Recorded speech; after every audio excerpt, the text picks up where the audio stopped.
शक्तिबान लगल लक्ष्मण के रोवेले रघुराई।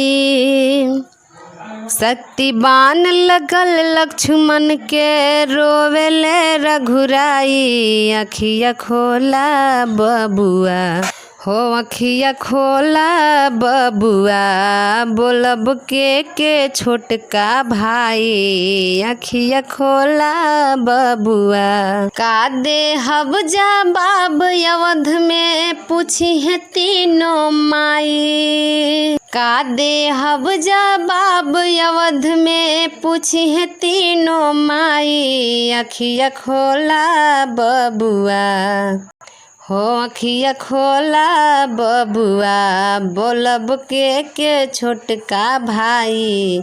अखिया खोला बबुआ, राजभवन के त्याग तू हमरा साथे बन में अइला। राजभवन के त्याग तू हमरा साथे बन में अइला।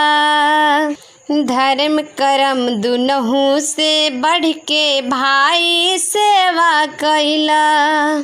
फिर बोला तोहरा बिन हमरा कैसे जियल जाई।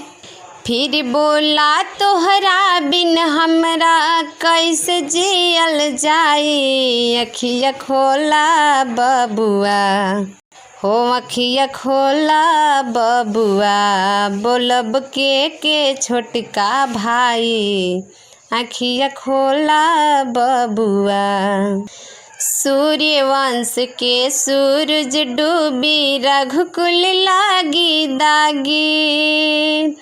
जुग जुग बात चली हे भौजाई रहलिया भागी। सूर्यवंश के सूरज डूबी रघुकुल लागी दागी। जुग जुग बात चली हे भौजाई रहलिया भागी।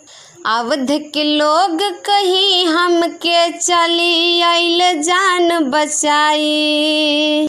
अवध के लोग कहीं हमके चली आइल जान बचाई। अखिया खोला बबुआ हो अखिया खोला बबुआ, बोलब के छोटका भाई। अखिया खोला बबुआ, बोलब के छोटका भाई। अखिया खोला बबुआ अखिया खोला बबुआ अखिया खोला